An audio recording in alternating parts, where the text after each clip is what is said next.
Chaplaincy and Reproductive Justice, a panel conversation on the intersection of spiritual care and social justice. I'm Reverend Dr. Jessica Chapman Lape, and I'm excited to be here alongside an esteemed group of colleagues, one of which is in person, the other three are on Zoom.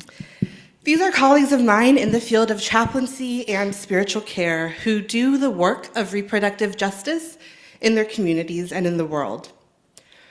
Reproductive justice is a term developed in June of 1994 by a group of Black interdisciplinary women who gathered in Chicago to discuss how they might advance the needs of women of color, queer, and trans folks within conversations on reproductive health.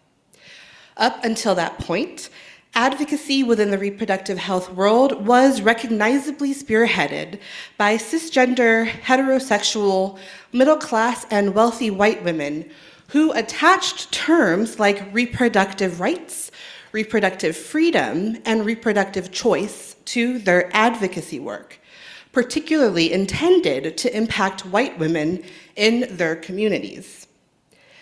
The group of Black women in Chicago, however, knew that women, femmes, non-binary, and trans folks of color not only led advocacy efforts in reproductive health, but are in communities who face issues far beyond those of rights, freedom, and choice. Instead, theirs was an issue of justice.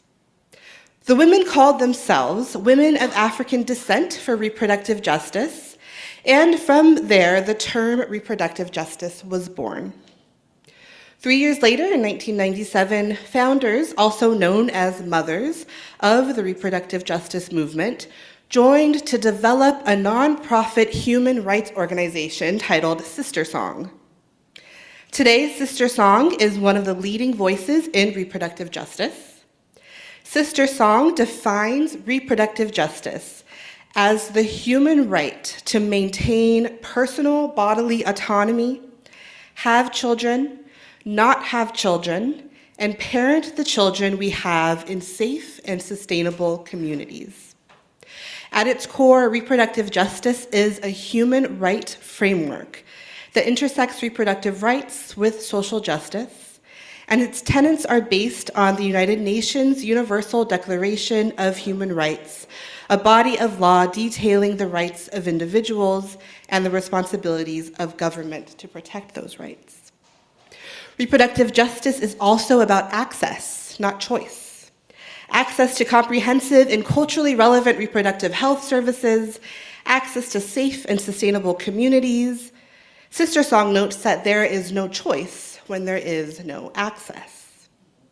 Reproductive justice is not just abortion. While abortion is a critical reproductive health service, communities of color and LGBTQ folks also deserve access to safe contraception, comprehensive sex education, STI prevention and care, alternative birth options, adequate prenatal and pregnancy care, intimate and domestic violence assistance, adequate employment and compensation to support our families, safe homes and neighborhoods, and so much more.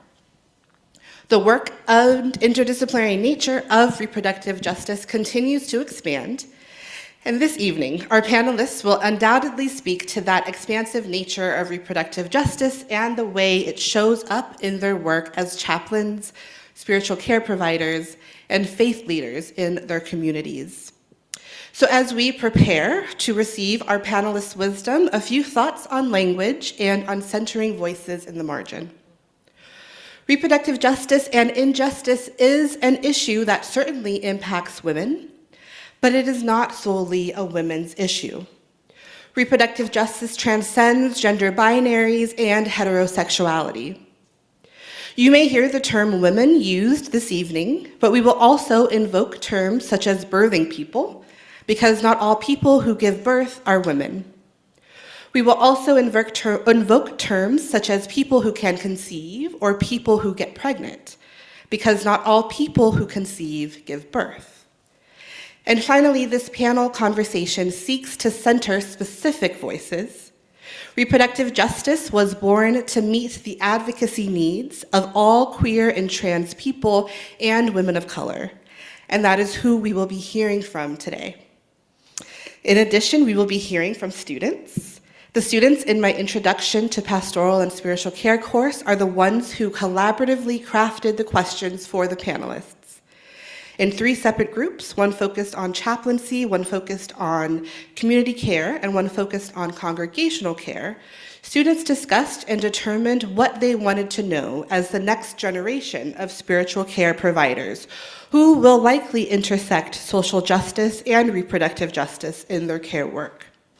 Their group discussions produced questions that, as you will see, speak to the expansive nature of spiritual care and chaplaincy and the field's myriad intersections with social justice and reproductive justice.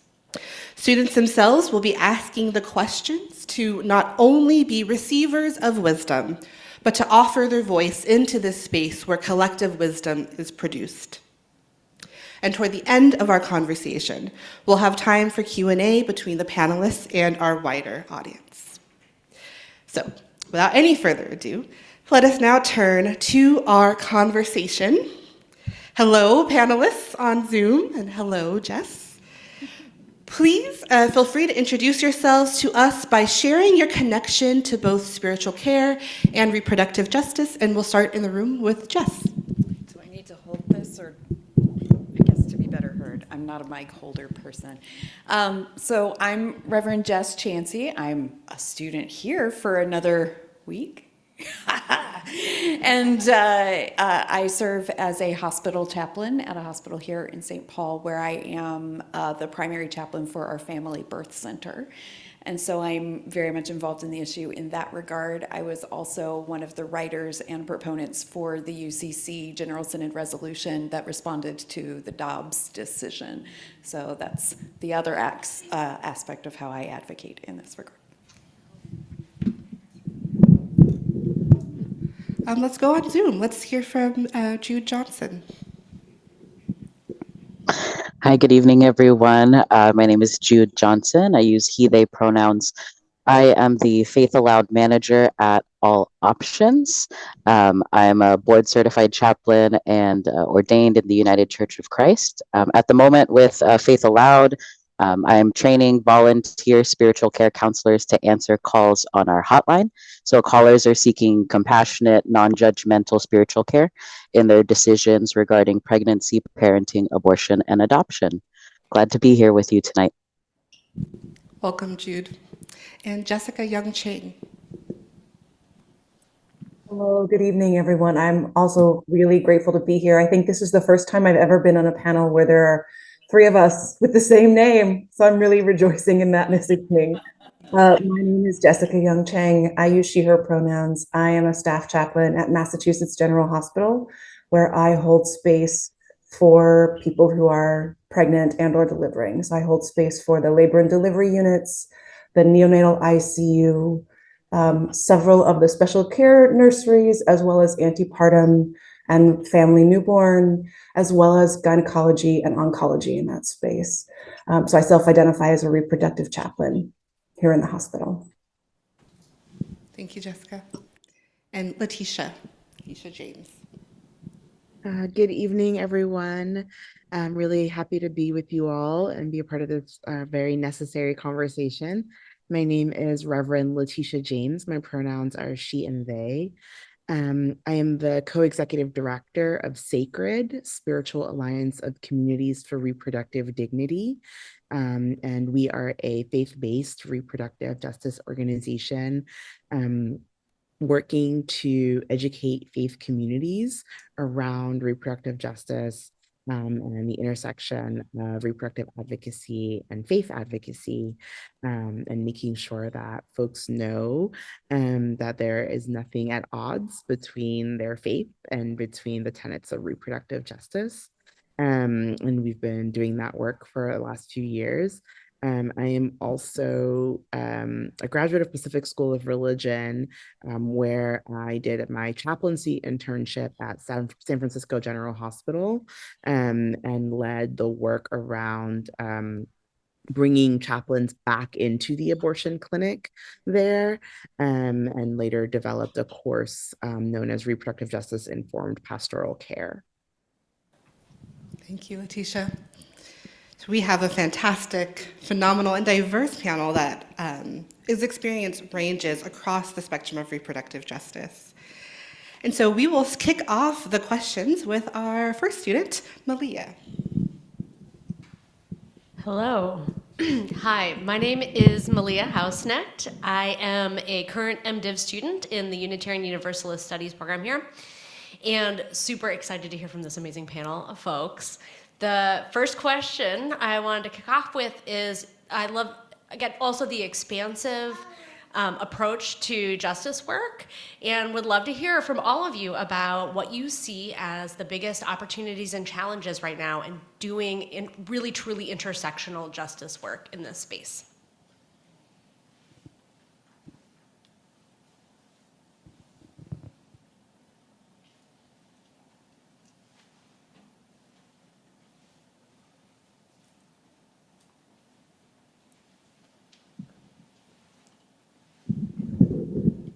Should I call on folks? Yeah. All right, let's kick it off with Reverend Letitia. So I think if I'm understanding the question correctly, when I hear intersectional justice work, for me, justice work has to be inherently intersectional. And so for me, the reproductive justice framework is what I guide myself around. So reproductive justice is my home movement. It's where I cut my teeth, so to speak, as a baby activist in my early 20s. And, there's so many Jessicas. Dr. Jessica spoke earlier about the tenets of reproductive justice, and in part why it was created was because of the lack of intersectionality that was present in the mainstream reproductive rights movement at the time. And so when we look to the work, for example, of Dr. Kimberly Crenshaw, who introduced the term intersectionality, reproductive justice was introduced along the same lines as why Dr. Crenshaw even created that framework to begin with. And it was because of the focus, the individual and singular focus around identity issues, right? So things were being taken as, women's issues, and things were being taken as, Black people's issues or people of color's issues, and these siloings. And so for those of us who literally lived at the intersections of those identities, it was like, what are we doing? Because one of these things is going to leave me out in some way, shape, or form. And reproductive justice has strived to never do that, right? So it is inclusive of race. It is inclusive of sexual identity, of gender identity. It is also inclusive of social economic status. It's also inclusive of ability, language, religion. And for me, I think when I think about challenges and opportunities in doing intersectional justice work, the opportunity is always that it's drawing the circle wider and wider and wider and wider and wider. And therein is also the challenge, because sometimes I think folks don't see the importance of doing work in that way, right? A lot of times we'll say, well, we can't do everything at once. We have to focus on one thing at a time. And that is actually what I believe systems of oppression want us to do and want us to believe. It wants us to feed into that scarcity mindset that it has to be, oh no, just this group first and then this group, rather than this multiplicity approach that will get all of us. Sonia Renee Taylor often she uses the example of the ladder of oppression, and the idea that if you look at systems of oppression like a ladder, wherever you fall on the ladder, there is always going to be someone below you and someone above you. And so the idea then isn't the goal then rather isn't to try to make your way up the ladder or off the ladder, right? It's to dismantle the ladder to begin with. And we do that by looking to the lower rungs, right? That if you start to dismantle and take apart those lower rungs, then the entire ladder falls apart. And that is the opportunity of doing intersectional justice work.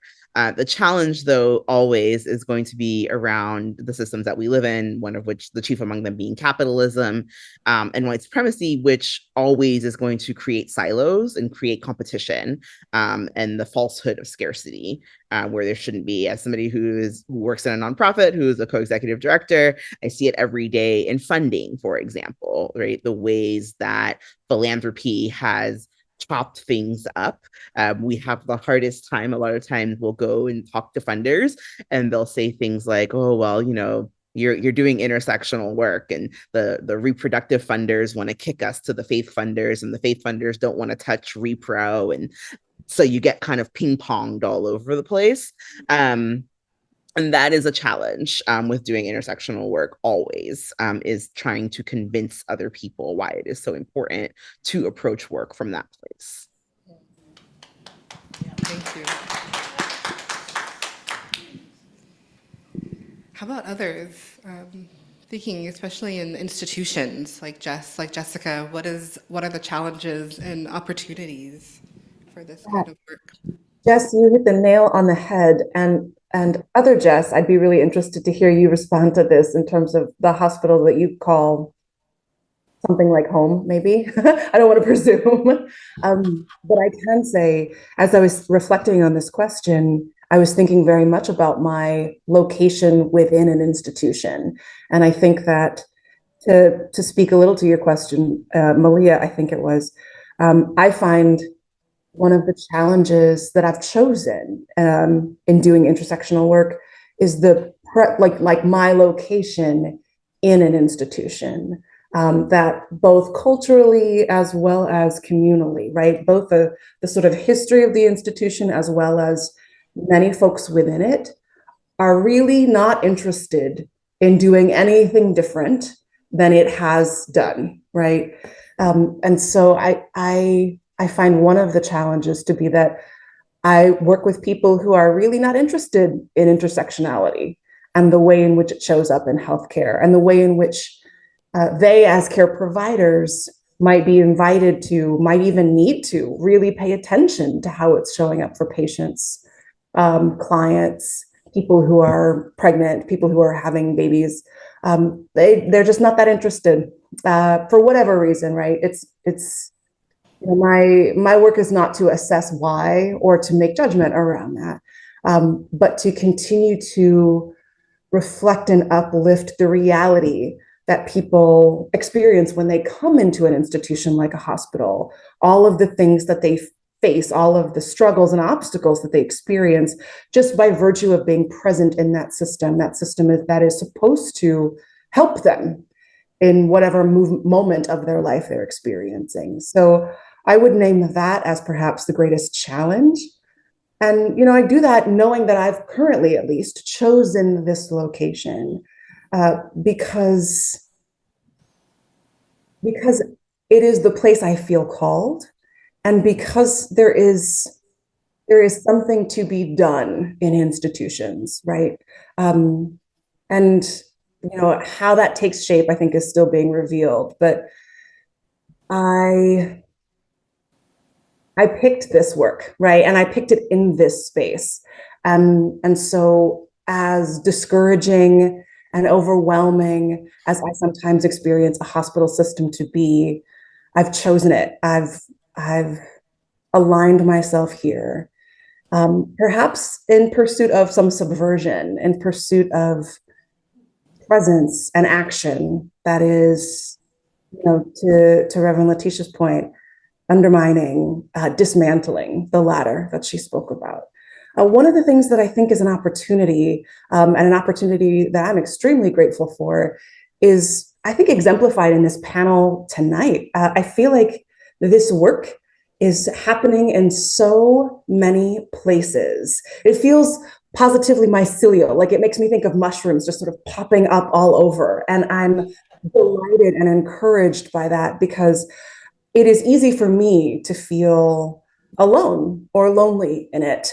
And so one of the opportunities I think is for cross-pollination, is for conversation, is for encouragement, around and across in various places. And I know that there are some questions about rural and urban spaces that are on our list tonight too.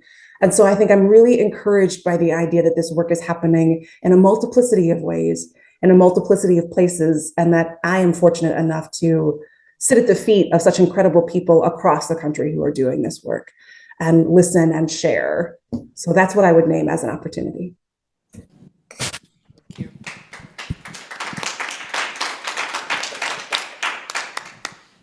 Reverend Jude or Reverend Jess? It's hard to follow these two because I really look up to these two also in the work that they're doing, and but I will say that the challenge and the opportunity when I was looking at this question is the challenge and the opportunity is committing ourselves to centering those most impacted by reproductive injustices. That's where the intersection comes in. The intersections come in. So I was thinking about when we do our trainings for at Faith Aloud for counselors. One of the first things we talk about is this sort of idealized pregnancy path.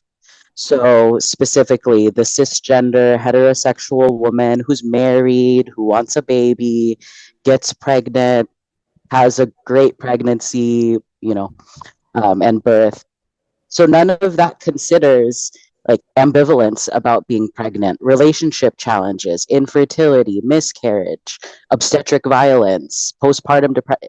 It doesn't consider any of that.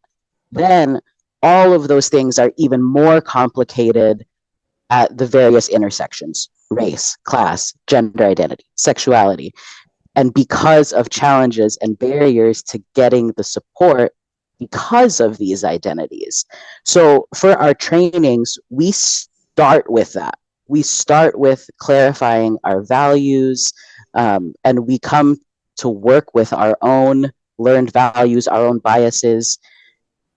And during the trainings, we become conscious of those to understand that we have those, and that's okay.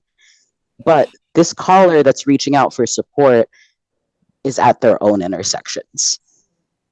And we lift up the challenges throughout the training and return to them to recognize that the spiritual care is about holding this knot that the caller has brought to the line, holding this knot with careful tension so that the caller themselves can untangle it and find their own truth, because they know their intersections and their context best.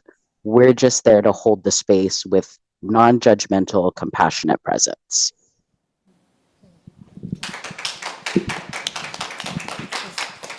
Fantastic, and we're just getting started. Yes. Oh my gosh. Let's see, Jude, you were saying you didn't want to follow our two colleagues, and now I have to follow all three of you. Oh.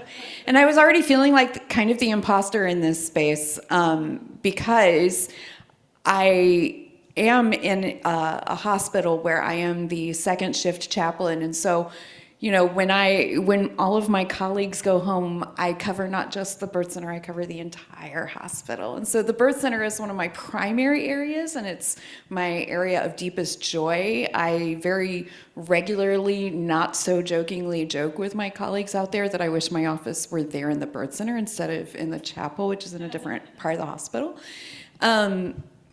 But a lot of my research, like my doctoral research, is on trauma-informed care. And so I view everything, my primary thing is through a trauma lens rather than specifically through a reproductive justice lens, which is why I was coming in here going, am I the imposter in this space?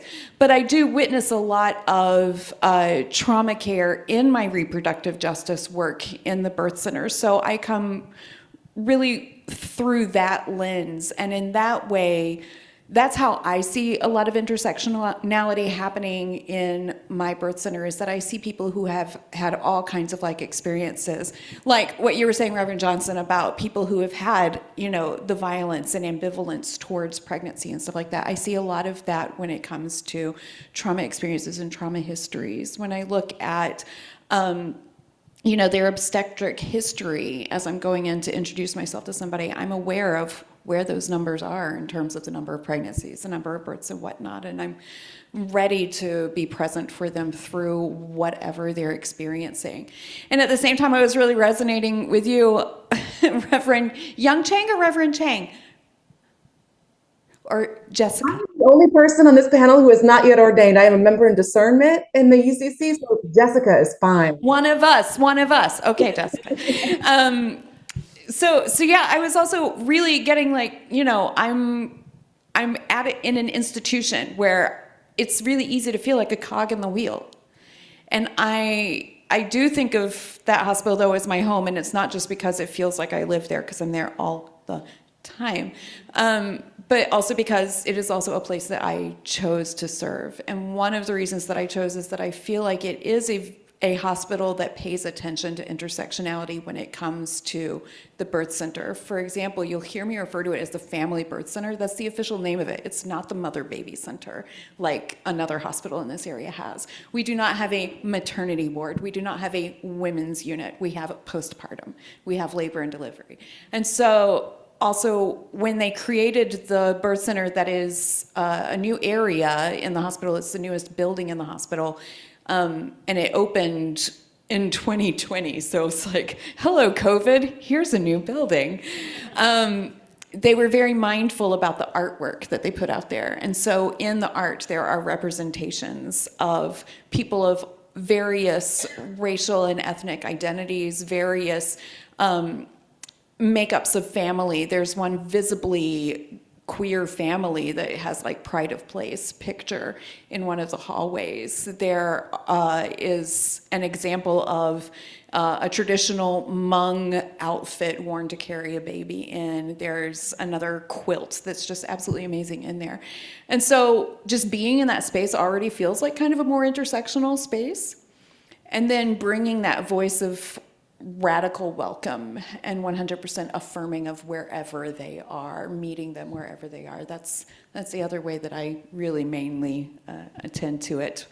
I like to think that I can influence and not just be a cog in the wheel, because we do have a patient experience council in there where people who have been patients there have a voice in ongoing policy, and I'm very proud to have been invited to serve on that as the chaplain too. So I feel like even though, unlike Reverend James, I don't get to go meet with funders and whatnot, and I don't think I would be very good at that anyway, it terrifies me, I do get to have kind of a voice in speaking from the margin for intersections as a trans non-binary person, to make sure that the voices of people like me and people like others who are not like me but also in the margins get heard in that patient experience council and influence policies in that way.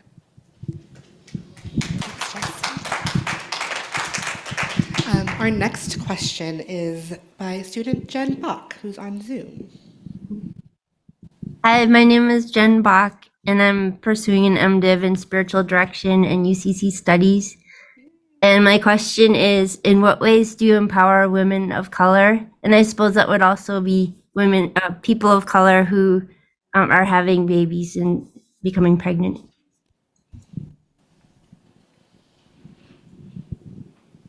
Yeah, whoever wants to kick us off with that one.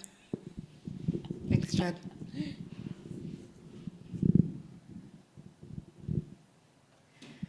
No question, but I would love to hear from Reverend Letitia about this. I've been so curious about how this gets explored in communal and congregational spaces. So, Rev, if you feel like you want to speak to that, I would love to hear from you.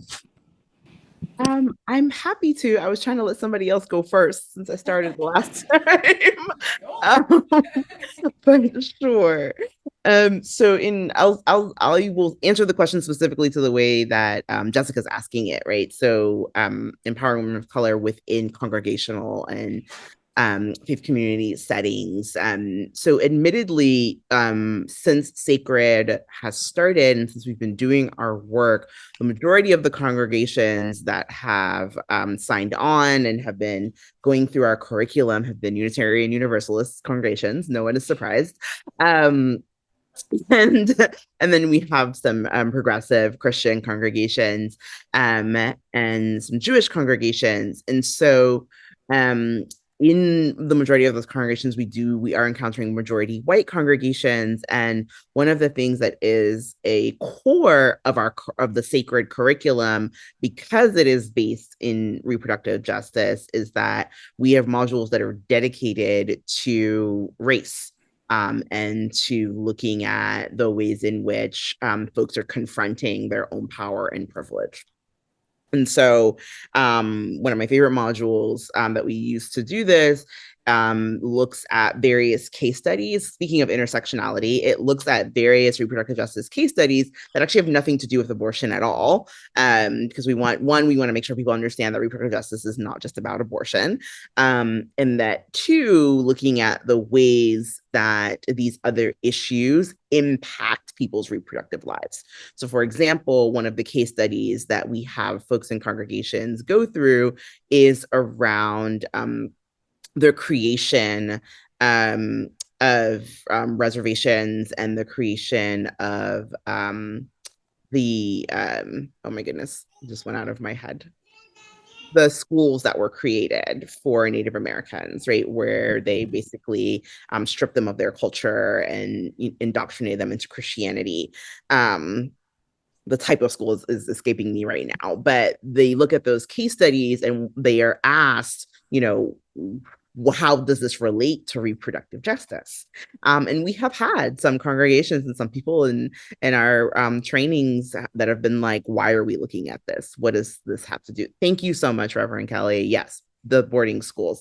So it's been a very long day for me. I've been up since 5:30. Hopefully. And so we look at those case studies and we have people understand what is the connection between reproductive justice? Why are we talking about this? And sometimes folks don't get it right away, right? Sometimes we have folks in our trainings that are like, I thought this was about abortion. I thought this was, this is a women's rights issue. Why are we talking about this? And I say, well, this is why we're talking about this, because you have to understand how to make these connections. You have to understand how it is that the creation of these boarding schools, stripping people of their culture, taking people from their families, how that is related to reproductive justice, how that is directly correlated to the tenet of the right to raise your children in healthy, safe, sustainable environments, taken away, right? Predominantly from Indigenous communities and communities of color. And so that is something that we overemphasize in our sacred training and within congregations. And what has actually started to happen is that as the congregations, because we use the model of a train the trainer, so Sacred trains clergy and lay leaders in congregations and in the curriculum, and then they go back into their communities and they teach the full curriculum to their communities. And so because they're leading from within, they're the ones engaging in the conversations. And what's ended up happening is that they started to have to confront internally where there are gaps and where there are shortfalls within their congregations. And so they had, we had one congregation where one of the facilitators of the curriculum is a Black woman. And in facilitating the sacred training, some things came up in their congregation and they had to pause and they had to address some of their own internal racial issues within their congregation. And what we're encouraging congregations to do is to not shy away from those conversations, that if they need support and they need help, that we're here to support them through it, but that is part of the process, as part of the unlearning and the learning process, is seeing the ways that the congregations are they have gaps to fill between their ideal and their actual selves when it comes to the values that they are espousing. And a lot of those times, those values are related to race. They are the hardest conversations for a lot of congregations to face. I think a lot of people think it's easy to have conversations around reproductive health and reproductive rights. But when you make it a reproductive justice conversation, which is inherently intersectional and is going to bring up race every time, it becomes a different conversation.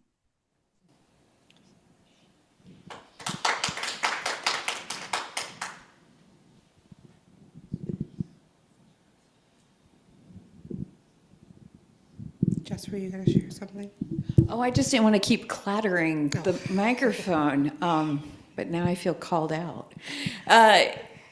When I hear the word empowerment, it kind of freaks me out a little bit. Empowerment is one of the principles of the trauma-informed care that I practice, because I'm not the one who made up the terminology behind those principles. I would have chosen a different word, because I think, especially when I'm thinking about my siblings of color, I'm not giving them power that they don't have. That's not my place, it's not my role. And so as I'm thinking in the hospital, I'm thinking, okay, what does empowerment mean?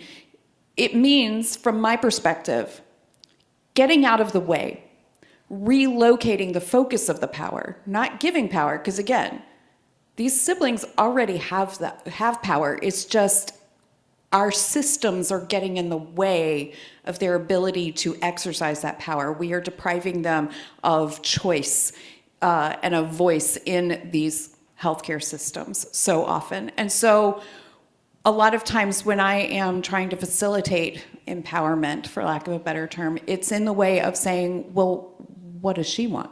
What do they want? Have you asked her? Have you asked them? Why are we requiring them to do this? Would we require that of this other patient? And to just really investigate and to lift up the patient's own voice and recenter that, as opposed to the recommended treatment plan of the doctor and other providers. Thanks. I want to pivot to policy, particularly in reproductive justice. So how has your on-the-ground work of spiritual care changed in response, particularly to the overturn of Roe v. Wade? And if it has changed, in what ways?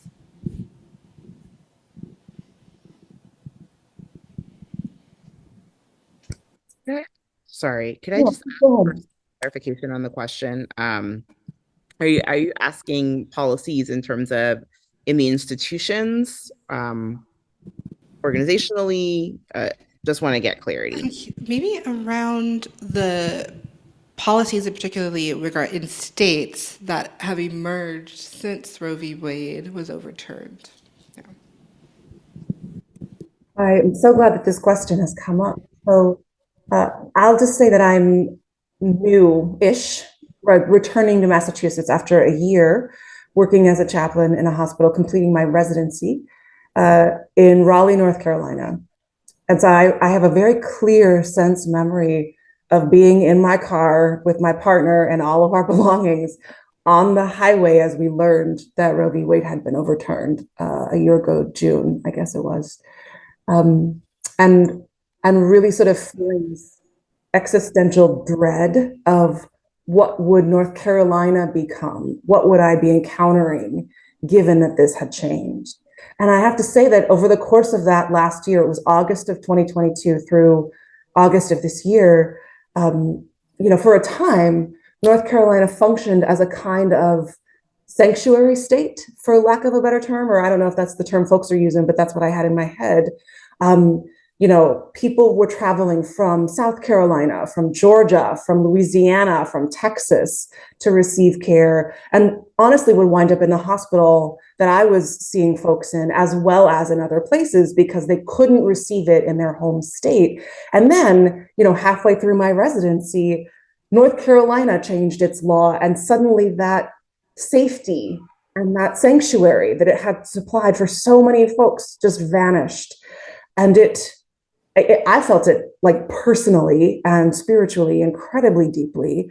And it became an issue for me to make sure that the work that I was doing would protect and provide for, as paternalistic as that might sound, folks who are coming through the hospital who just needed a little extra and weren't going to get it from the state and weren't going to get it from the hospital as institution, but could receive it from members, from people who are moving through that space. So I would say, now that I'm in Massachusetts, I feel incredibly privileged, right? Reproductive choice, at least in terms of abortion, feels enshrined right now in a state like this. I don't know if that's an accurate perception, and I don't know how long that will last, but I certainly feel like folks who are making decisions about how they want to make a family have a whole lot more space and ease doing that here than they did in than they do in North Carolina. And so I'm not sure yet how it affects things here, but I felt very keenly how it created a sense of urgency for me when I was living in North Carolina that I just really tried to shoot down into love and also rise up or lift up into action. And, sometimes most of the times that looked really just like one-on-one chaplaincy spiritual care. But it also looked like having really important and time-sensitive conversations with people who had more power within the system I was in to make sure that they were caring for and thinking about these folks who are going to be coming across the threshold. Thank you.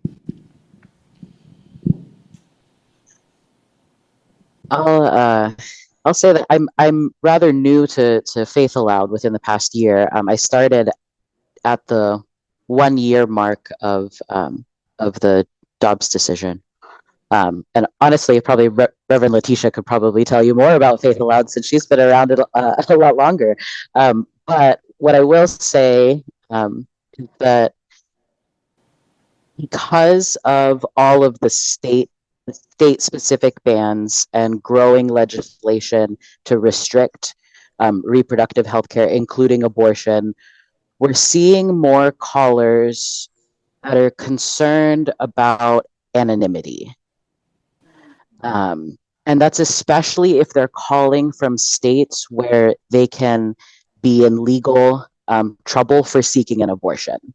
So especially from those states, we're receiving callers that, even before they say anything, want to make sure that we're not collecting any information and that no one can obtain that information. So right off the bat, folks are on the calls concerned about safety because of the state that they're in.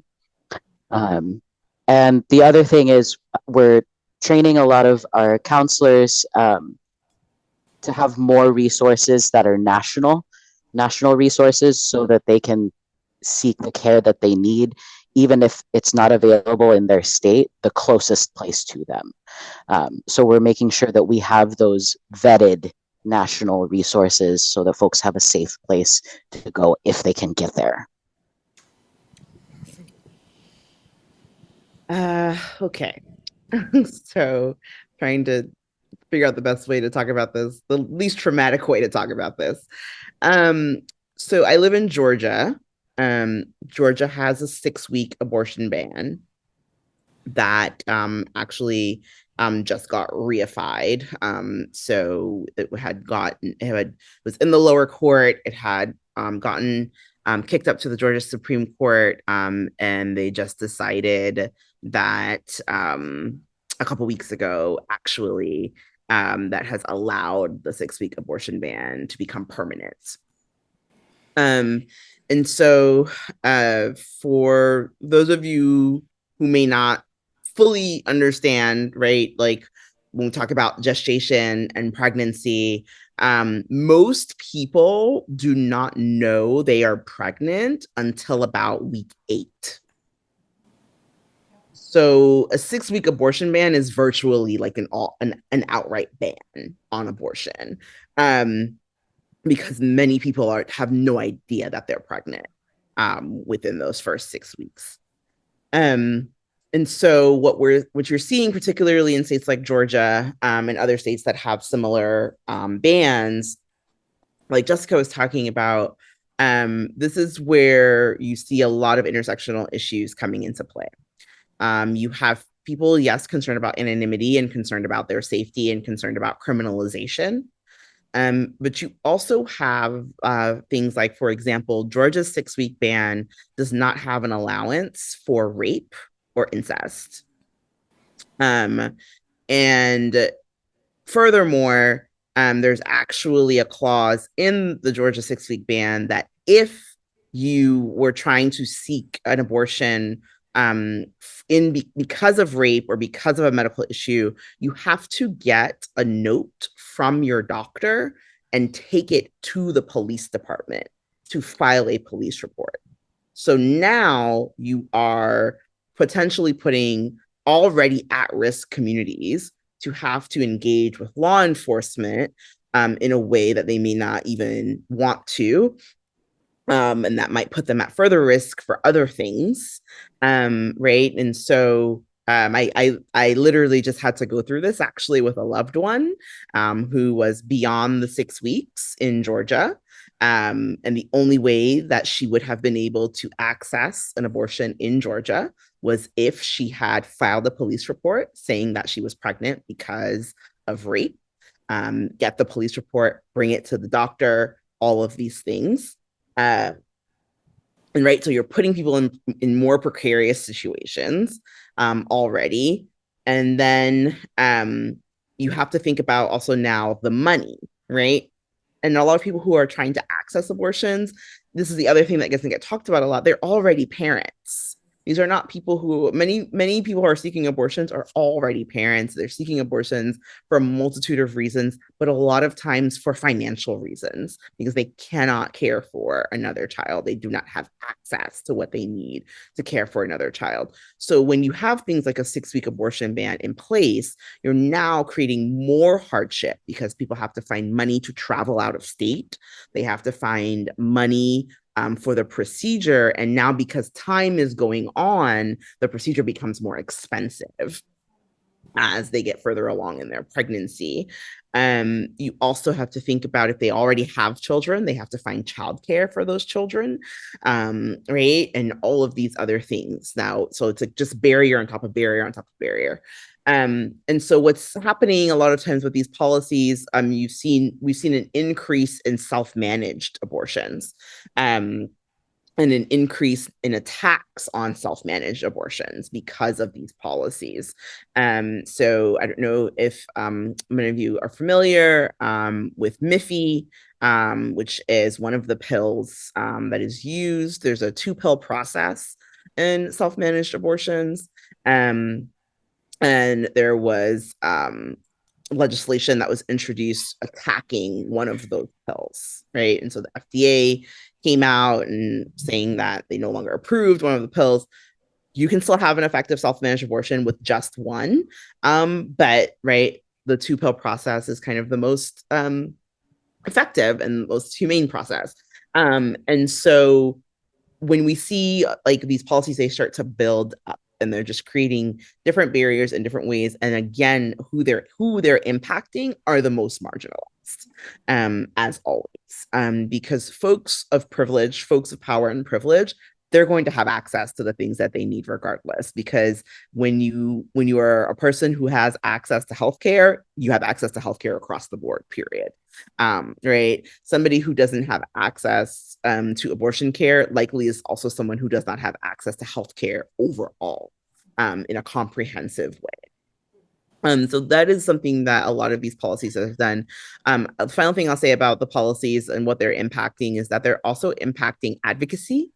So what we're seeing in a lot of the congregations that we're working with is that they're also have a question around anonymity and a fear around like if they support someone in accessing abortion care, what does that mean? What does that mean for potential criminalization in the future, particularly as we're seeing more criminalization of doctors and nurses and other healthcare professionals.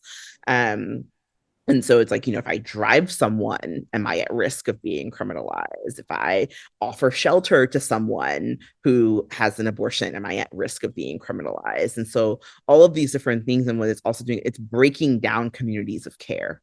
right? It's isolating people. It's creating situations of isolation and shame and the things that we know lead to really dire situations and circumstances.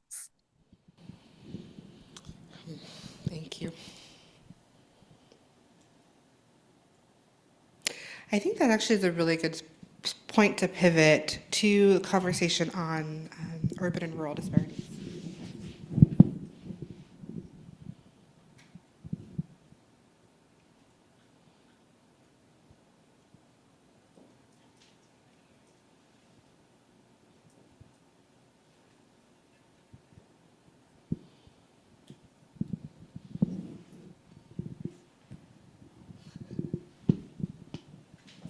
Okay, sorry about that. I am Catherine Westby. I use she, her pronouns. I am pursuing an MDiv in interreligious chaplaincy.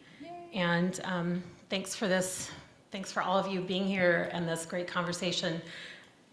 As you've been talking, I've been thinking about the importance of language and the words that we use. And so I'm going to, our original question was, if you would speak to the disparities of reproductive care in urban and rural settings, but I'm realizing that's creating a binary that is not true. And so I'd like to rephrase the question and say, could you speak to disparities in reproductive care, thinking about geography and place and context? Thanks, Catherine.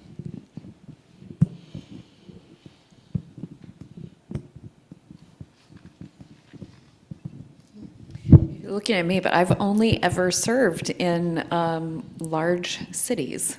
So I wish I could speak to that sentence. And I'm still, not to send it back, but I'm very much reeling, Reverend James. God bless you. And may God bless you with the endurance to keep going and the rest, both in the process and when justice prevails in the end. Thank you for your work.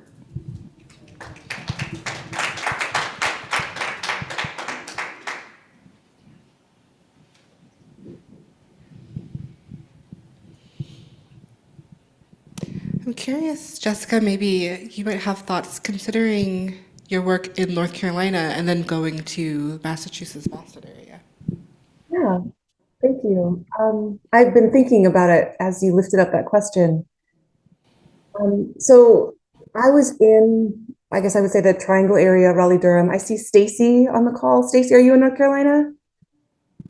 It says NC in your little deal. Okay, I'm getting a thumbs up right on. So I was in the Raleigh-Durham area, which I guess I wouldn't like. It is not like a metropolis. It is not like the Eastern Seaboard, but it's also it's like it was like a smaller sort of southern city, and it had this really interesting sort of reality in that there were hospitals in the air, lots of hospitals in the area. And while at the same time, the hospital where I was serving got a lot of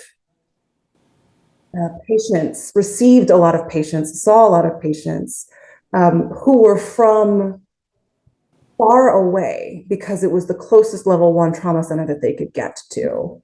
And so I think that I would say that one of the things that I noticed in that year of residency was that, when I spent time with patients who were grappling with decisions that they had to make or decisions that had been made for them by virtue of their circumstance, there was a kind of,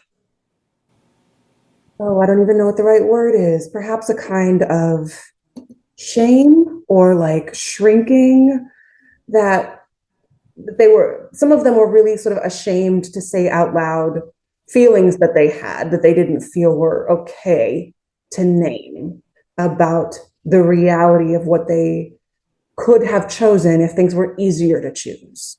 I also encountered a fair number of people who were really grounded and settled in decisions that they had to make about their family and their reproductive choice, and felt really bullied by the nature of the religious and spiritual, I'll say religious community that they were a part of in that part of North Carolina. And so this idea of reproductive justice being tied to one's faith, a tenet of one's faith, that pursuing justice as embodying one's faith, particularly within the Christian tradition, was not common in my experience in North Carolina. And so one of the things that I got to do is model being a person of faith who is also pro-choice, or model being a person of faith who affirms whatever rightness they are coming to about whatever they're choosing or deciding about how to make their family. And sometimes they didn't get that from anyone else, or from people in their own families or from in their own communities. And so I think that it would be easy to assume that, red and blue, or south and north, or metro and urban and rural. And I think that is easy, but because it's easy, it's probably not accurate, right? Things are a lot more complex than that. And I think that one of the things that I learned in my time in North Carolina is that this work that we are all talking about and doing of tying and uniting our faith and our root in reproductive justice and our fruit in reproductive justice is so important, because for every one of us who is like, yes, big yes, full body yes, of course yes, there are 5 of us out here who are like, oh, really? I didn't know that was possible. And so, Sarah, I don't know if that feels like a useful answer to your question, but that is what I've noticed. And that's the way in which I think it's motivated me in my time.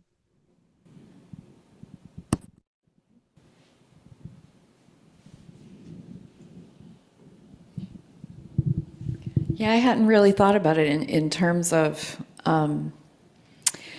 different concentrations of faith traditions and styles, because I'm originally from Georgia. Hi, Reverend James. But I'm from Atlanta. And so we all know we're the blue dot. And Atlanta isn't really the South, but yeah, I can bless hearts.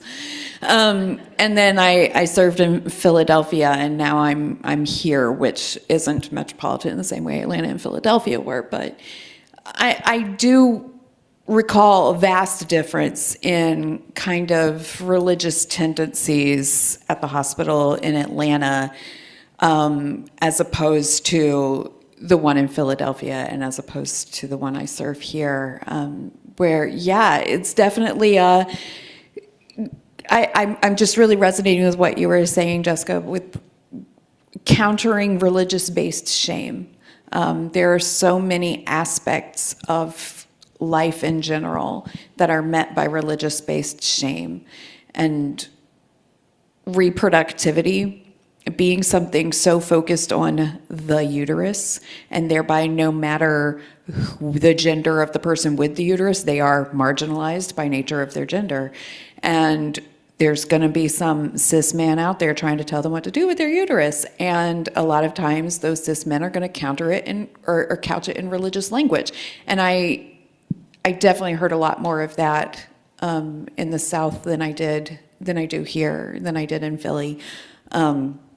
So in that geographic disparity, I'm going to echo what you're saying, Jessica. I'm also curious, though, about when it comes to access to a wide swath of options by nature of geography, if any of y'all have experience with kind of like healthcare deserts. Yeah. So while I've worked in urban areas and metropolitan areas, what I can speak to is that both when I was at San Francisco General and what I've observed in Atlanta is that because of things like bans and healthcare deserts, you have folks who have to travel into more urban centers in order to get access to care. So when I was in San Francisco, a lot of the later term abortion clients that we saw were clients coming from the Central Valley and coming from rural areas in California, because they did not have access. They didn't have hospitals and doctors to be able to get in soon enough to get their checkups and to get exams in a timely manner. Right. So that is something that the geographic barriers come into play. Georgia is special right now in that you have a 6-week abortion ban, but it also has one of the highest maternal mortality rates in the country. And when you look at that for Black women, it gets even higher in Georgia. They actually just closed a hospital here in Atlanta. It's not funny. It's terrible. I just am laughing at the absurdity. They just closed a hospital that actually was a hospital where a lot of people gave birth, or a lot of people were born in the metro Atlanta area. And so now Atlanta only has one Trauma One facility. Which hospital was that? Oh my God, I drive by it every day. If they close Grady, I'm going to fall out of this chair. No, it wasn't Grady. They didn't close Grady.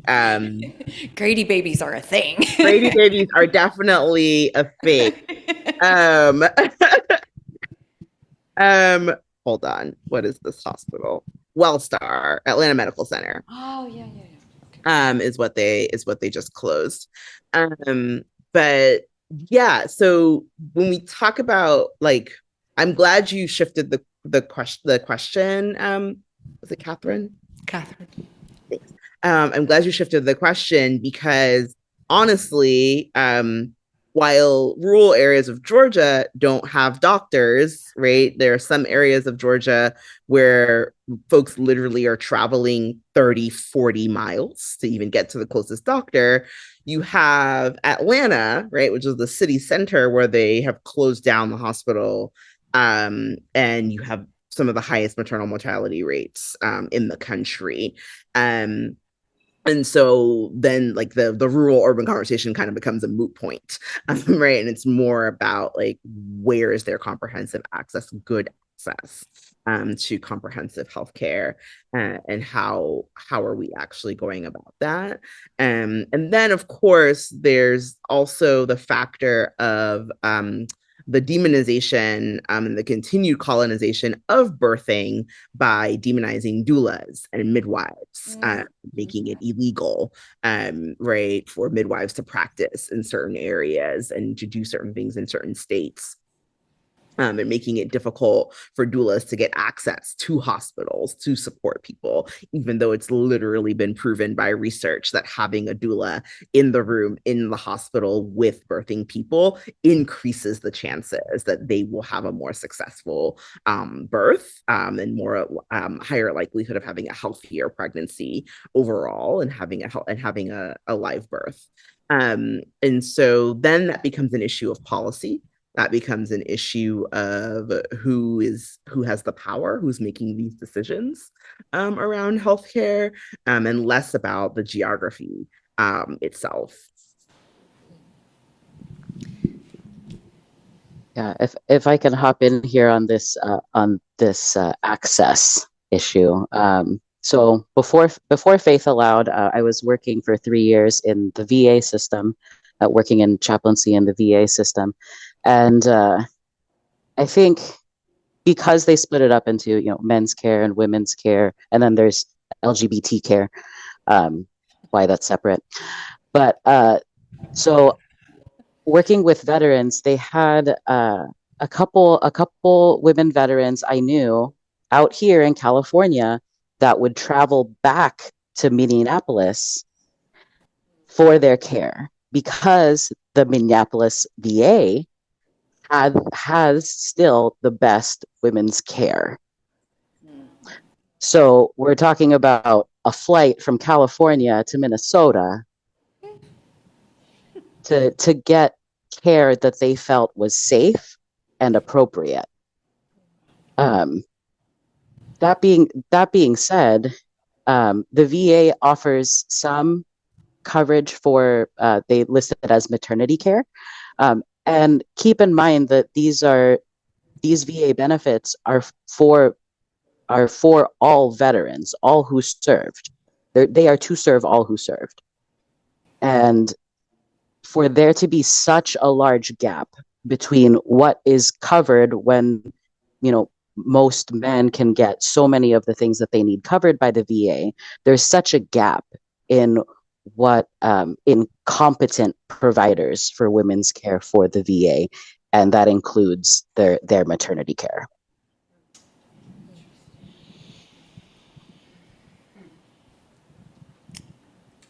We're going to go to the next question by Stacy, who I think Jessica already shouted out.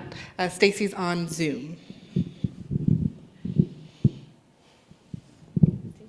Hi, friends. Stacey Gunter. Oh my gosh, Jessica Youngchain, can I please call you like at some point? So I'm in the Chapel Hill area. I worked as a home birth midwife for 10 years. God, I just so feel that thing of like when I was a doula and I was in the hospital and was like, I do not want to be here. I want to get my client out of here. Like, and knowing I needed to be there, anyway, this is an aside. Sorry. Dr. Chapman Lape knows my stuff and she puts up with it very, very graciously. I'm so glad you're all here. Something that came up in my group, we are talking about community care. I'm doing interreligious chaplaincy, MDiv, and we were talking about, I was rambling on about legislation around CNMs, CPMs. You talked about this, Letitia, just now. And what happens when we do say we want legislation? Well, now CPMs were illegal, or now our CNMs can't do twin births at home, or and we talked a little bit about, and I'm not sure that is the term granny midwife still appropriate? Is that still an okay term or no? I'm not sure. Around language. Still used.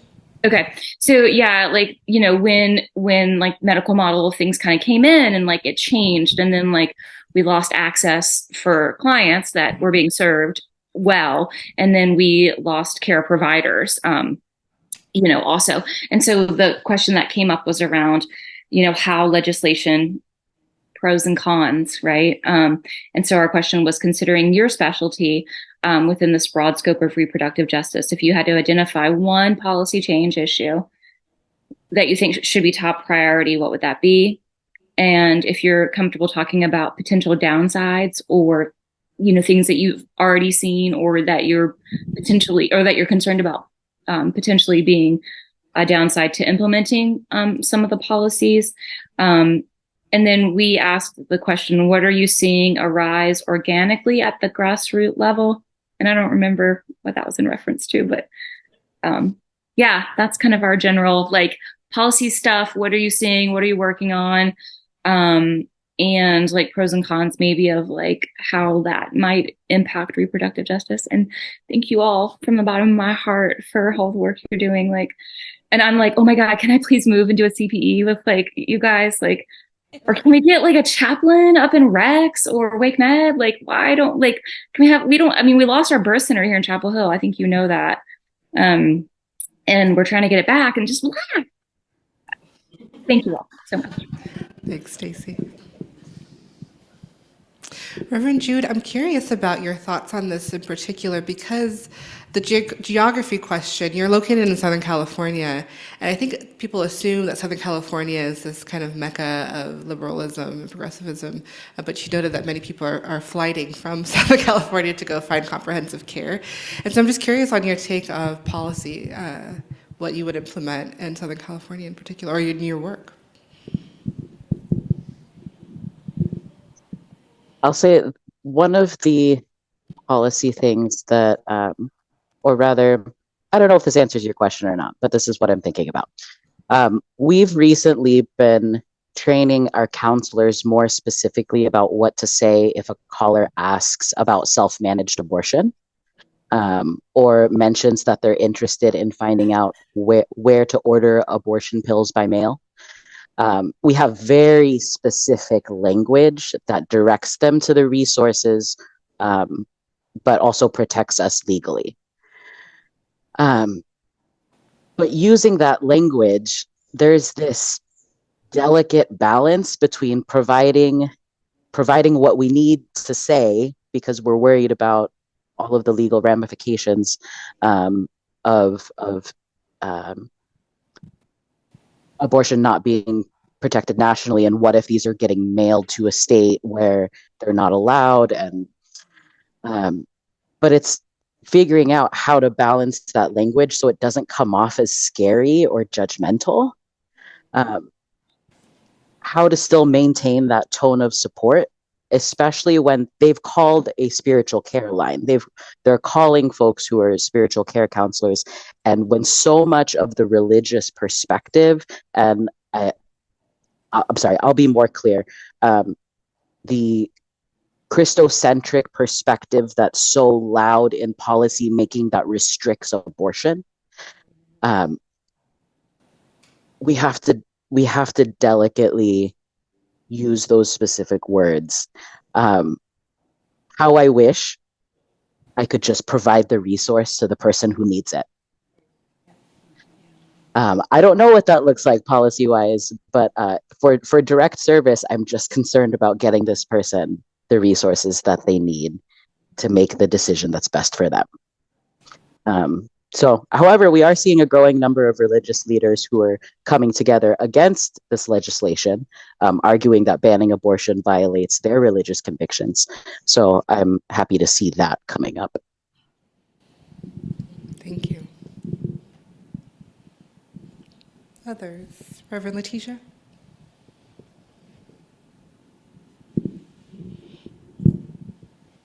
I have so many thoughts. I'm like, one policy.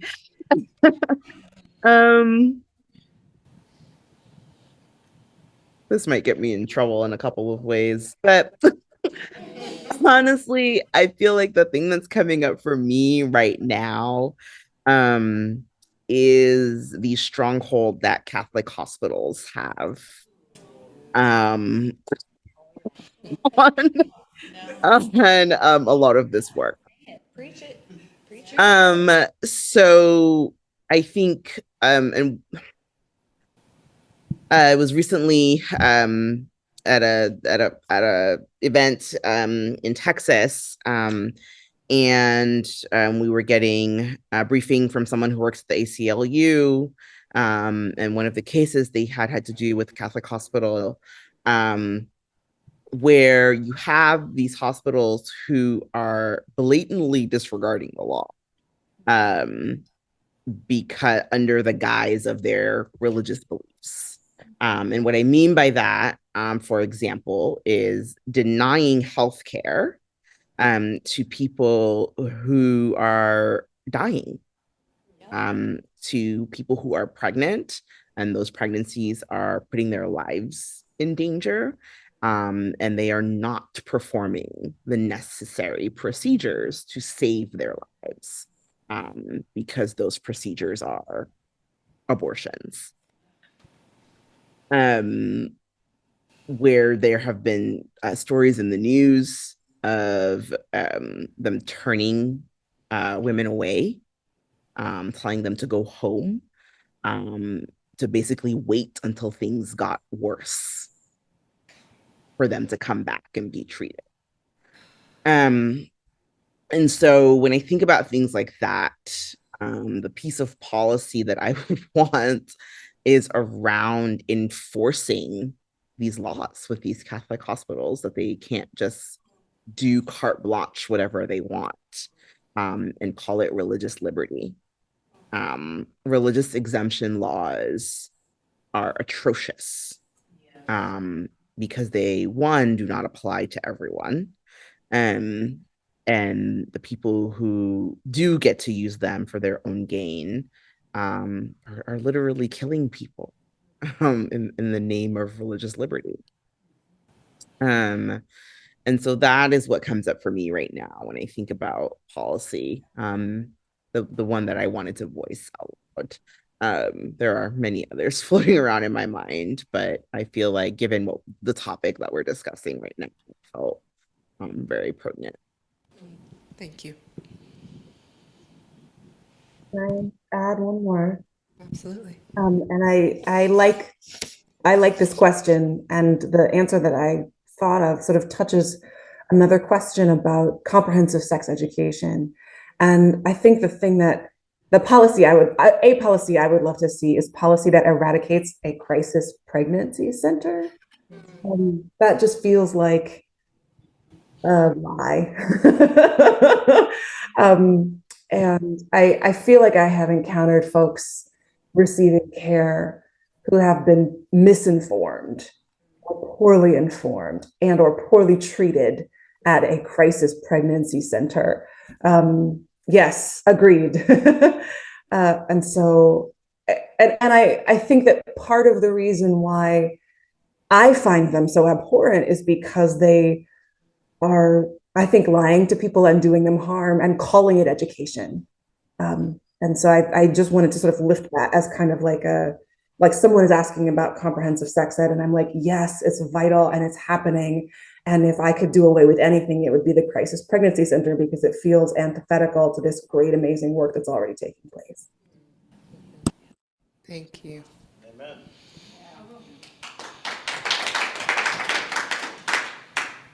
Because you brought it up, I just want to put a plug that Amplify Georgia has a project called Fake Clinics Suck. And I highly recommend, if you just Google Fake Clinics Suck, the campaign will come up. Highly recommend checking it out, looking into it. And it's a campaign to shut down CPCs, starting in Georgia, but everywhere, really, because they're terrible, terrible places.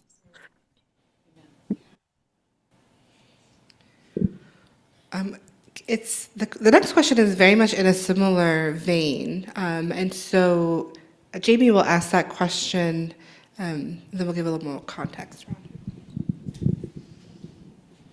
Yeah, so kind of, I guess snowballing this same kind of thing we're talking about. How does policy and how do changes in policy impact your opportunities to provide spiritual care in reproductive health spaces? Oh, sorry, and I'm a MDiv in interreligious chaplaincy. So I think because that question is so similar to other questions of policy, I'm curious if there anything else that you wanted to add around policy changes, kind of before we pivot into kind of the practical spiritual care pieces.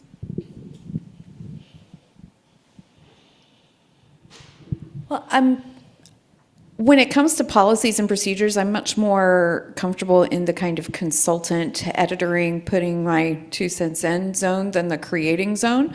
I don't like writing, as Professor Chapman Lape knows. I'm better at editing. So I see the policies and whatnot that come through my birth center as part of that patient experience council, and I offer a trauma-informed perspective. I offer a justice perspective. I offer a disability justice perspective, and one that's in the works right now. Well, the most recent major policy change that they did was we stopped reporting THC use to CPS. That was spearheaded by our social workers, and we are also very grateful for that, because it used to be that any cord blood that showed THC, we get an automatic referral to CPS, and that was, yeah. I have thoughts that, yeah, no. And so I'm very, very grateful and glad, and I celebrated that change with them. And I do get to provide care to a lot of people who come in having used cannabis, and the nurses and whatnot will be like, and I'm having to advocate and say, A, it's legal, so quit it, and B, quit it. So just offering that kind of like all in all normalization and advocacy for my patients in that regard. The current policy that they're working on is an expansion of the visitor policy to allow more people to name what family is to them, because in certain areas of our hospital, and especially in areas with minors, and especially when those minors are the babies, we are very, very, very selective about who gets to come into that space. And so in many of those spaces, those visitor policies open up later than the visitor policies elsewhere in the hospital will open. And so getting to say, you know, like in our NICU, considering whether it will continue to be two banded people or by default biological parents, or saying, you know, we are going to expand that to saying it is the person who gave birth if they wish to be one of those people and they choose their other person. So to an extent that's starting to already happen, but seeing it enshrined in policy, I think is absolutely beautiful and wonderful. And I definitely echo along with that. And that allows me more access to the people who are going to be more directly involved in the care of this child and in decisions around this child, that I wouldn't have access to them before if they weren't able to come into that space. Thanks. Other thoughts on policy?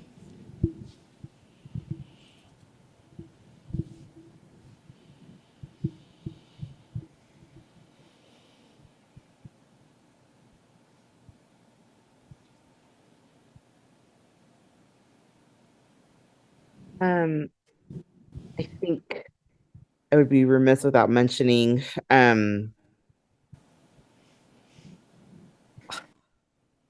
the intersection between what we're seeing around attacks on trans rights and reproductive rights, that they are both attacks on bodily autonomy.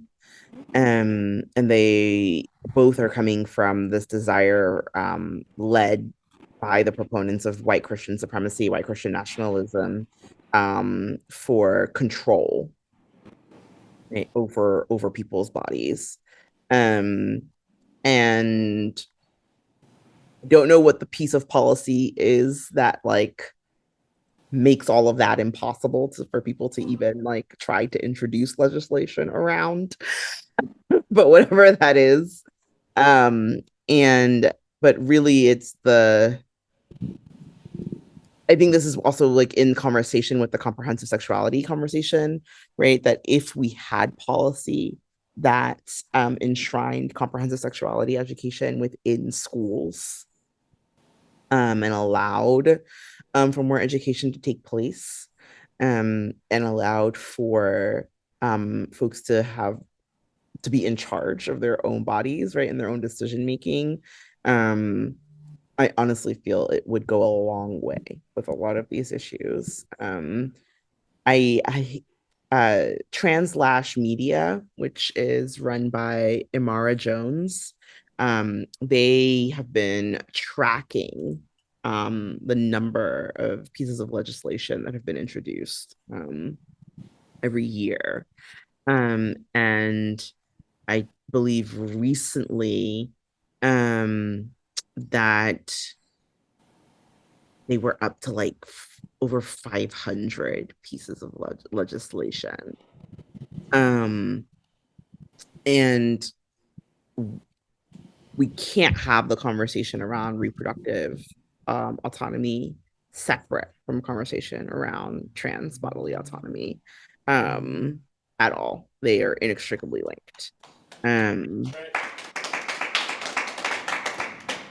So I think for me, that is something as well when we're talking about policy, that as whatever policy we think is important to have related to reproductive justice, it needs to be inclusive at all times of transgender and non-conforming people.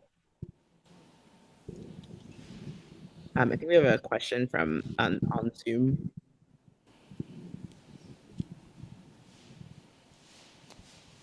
Sure, Catherine. We will also have time for questions in just a little bit, actually. So because we're talking about sex ed, and that's been noted a couple times, I'm wondering if we can turn directly to that question. And that question will be asked by Carrie. Hi, I'm Carrie Crowley. I am pursuing a master's in divinity. Hi. In interreligious chaplaincy. And I, along with my group, we came up with a question about inclusive and comprehensive sex education, considering everything that you all have just talked about for the last, I don't know what time it is anymore, but what do you see as needed in order to work towards implementing and creating an inclusive of all sexualities, genders, and abilities, comprehensive sex education for all ages? Because it's important to get the littles in on that education too.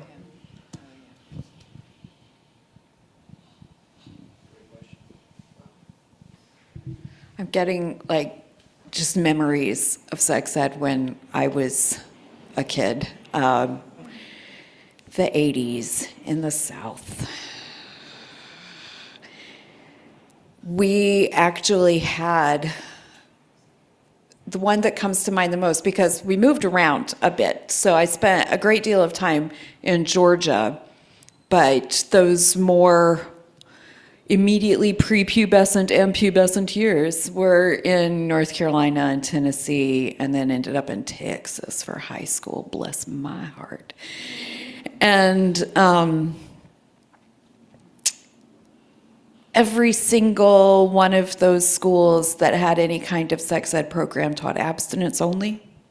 So as I'm watching movies from that era where they're passing around the condoms and the bananas, I'm like, I never got to do that. I never learned how to put a condom on anybody, except by doing. So yeah, it was abstinence only. I remember the one in Tennessee, they had brought in a religious group to teach the class, and the class was framed around purity.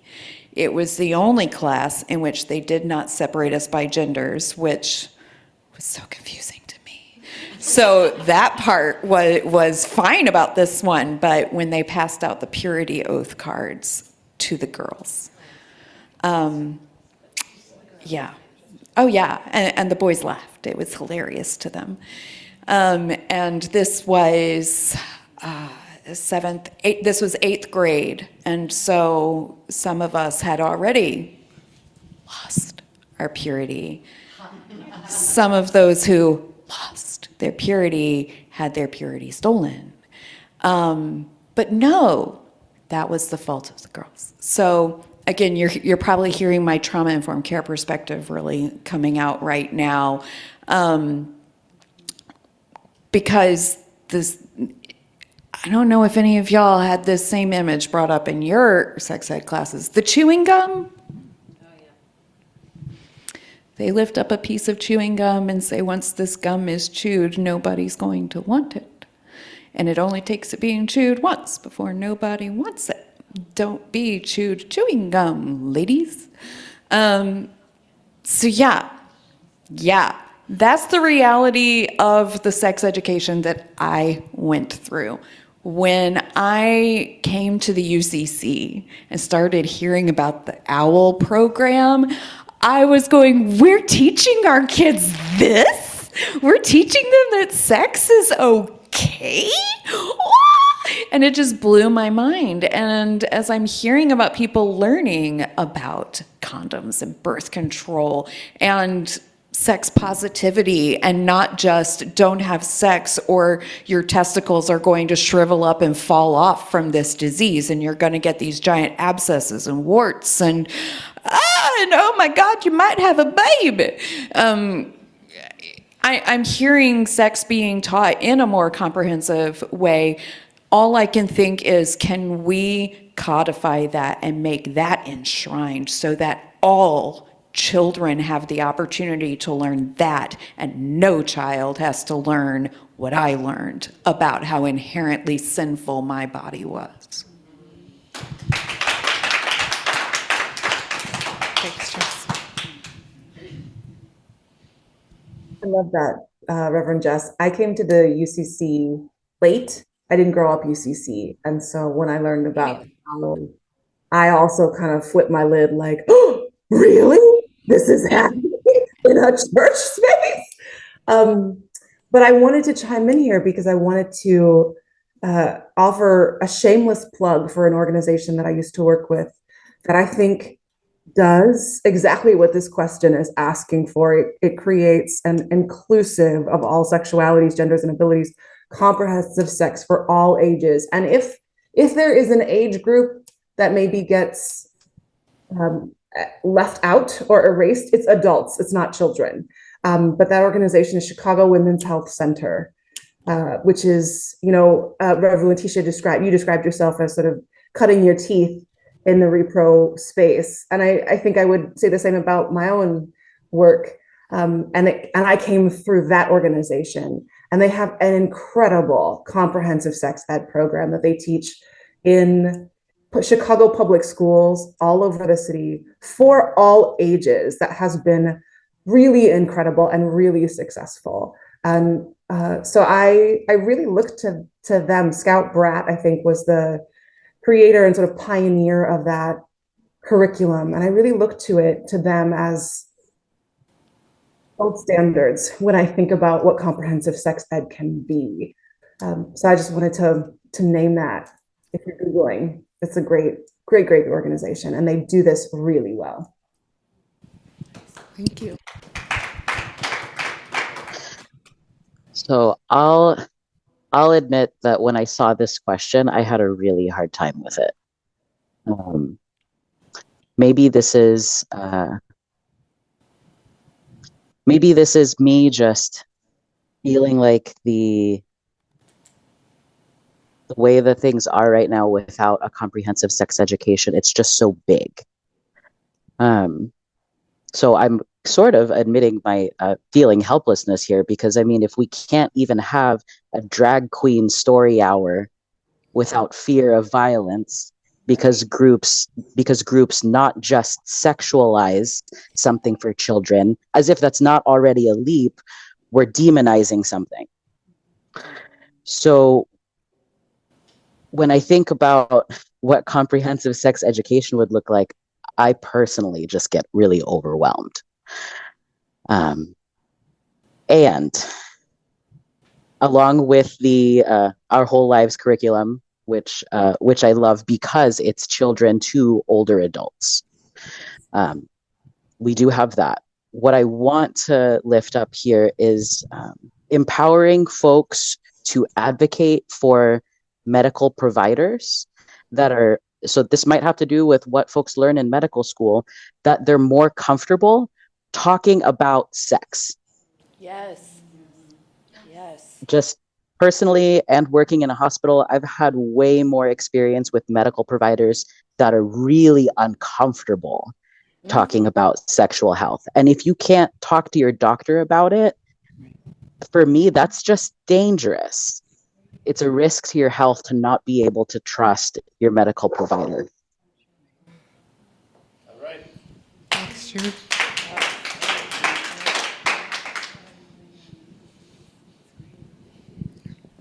I think the only thing I will add to this, looking at the question of like what is needed in order to work towards implementing inclusive, comprehensive sex education. For me, what's needed to work towards it is healing our culture of shame. Yes. I don't believe that we are ever going to get comprehensive sex ed and inclusive sex ed unless we heal our culture of shame. And that starts with a lot of unlearning. And it starts with, I agree with Jude, with what Jude is saying about like, if healthcare providers can't even talk about sex, right, like what? We are so entrenched in shame in this society. And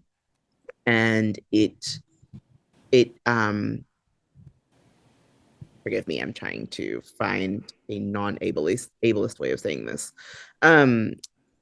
It has created a situation where we don't trust ourselves, where we don't know how to have conversations, where everything feels taboo, where everything feels like too big and overwhelming, and where we have a lot of isolation.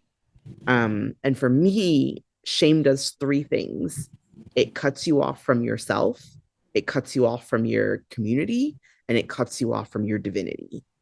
Yes. And so when those three things happen, then you're not going to ask for help. You're not going to seek assistance, right? There's no accountability to be had. So even for people who are struggling with things like sexual disorders, who are struggling with things that are harmful when it comes to their sexuality, they're not going to get this help and the community support that they need because of the ways that we have enshrined shame in our culture and in our society. And so that to me really is kind of like the first and biggest thing that needs to happen. And it's why I love trauma informed work. It's where I started. And for me, it's why I've shifted to being healing centered and being pleasure centered. So for those of you who don't know, I also go by Reverend Pleasure. And the work that I do as Reverend Pleasure is very intentional because when people hear Reverend Pleasure, they immediately get uncomfortable. They're like, "What? You're a minister? You're Reverend Pleasure? What are you talking about?" Right? Because they immediately think about sex. And I'm like, see, I'm not even always talking about sex when I'm talking about being Reverend Pleasure. And therein lies the problem, right? That we can't even talk about pleasure without people literally having like bodily reactions. And what that means, right? And it's again because of different systems around capitalism. When we talk about the pleasure of rest, when we talk about the leisure of doing nothing, right? That even has shame around it because we are obsessed with productivity. We're obsessed with capitalism and everything, always having to produce something. And so that has shame. And so those are the things for me that need to start being peeled away in order for us to get to the big thing of comprehensive sex ed. Absolutely, thank you. I do think that flows into the second to last question, and this is by Rachel. Hello, my name is Rachel, and I am in the MDiv for Interreligious Chaplaincy program. And my question is around this work you're doing. Thank you for this great work you're doing. And what are your rituals around grieving reproductive injustices?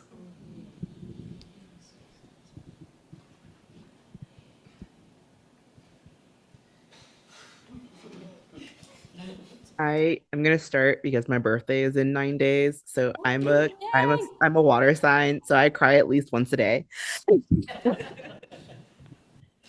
That's one of my rituals.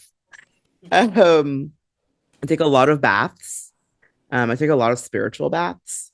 So in addition to being an ordained minister in the Fellowship of Affirming Ministries, I am also a practitioner of an African traditional religion known as Lukumi, which is an Orisha practice. And so within that practice, we do spiritual baths and divination as part of our spiritual practices. And one of the baths that we do is for one of the Orisha, who is Obatala. And Obatala governs your head, your Ori, which many different spiritual faiths and traditions revere the head as kind of like the most important, but it's the idea that you have to protect this at all times. So a lot of people who may see me on different panels or different things or out in the world when I'm doing a lot of work, I usually have a head wrap. I usually have my head wrapped in some way.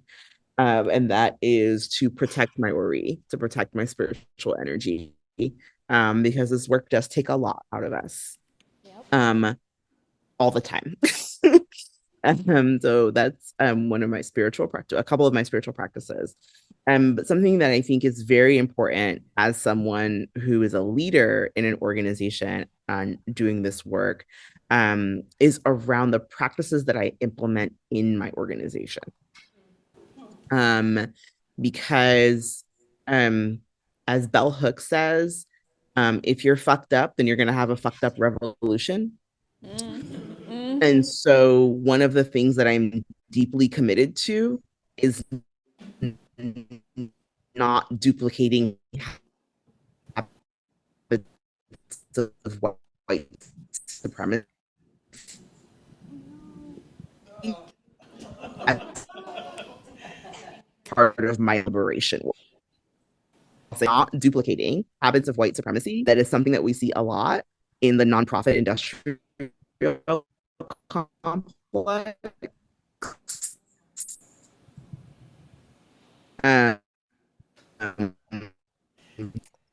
Reverend Letitia, being a hater, because I see that something I am deeply committed to is not when you start talking about real stuff. Yes, thank you. I think we were able to pull a little bit out of that. See, y'all hear me? Yes. Okay. Kind of. I see that listen, systems of oppression, being haters. But yes, so not duplicating habits of white supremacy and doing liberation work. And what I mean by that is we're creating a culture at Sacred where we do not lean into habits of urgency, where we do not lean into habits of overwork. We implemented a 4-day work week.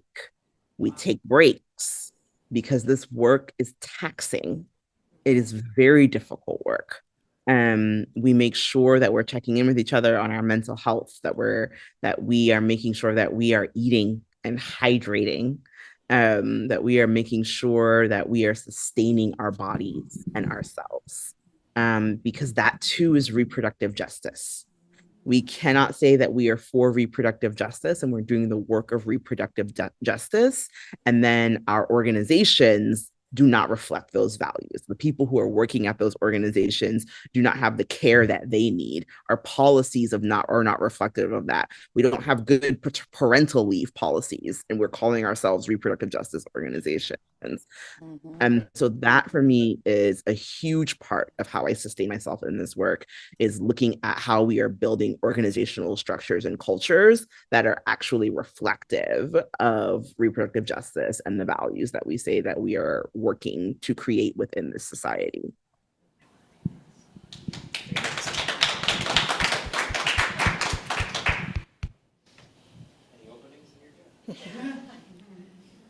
Well, when I encountered this question, I actually pretty quickly thought about rituals for other folks instead of my own.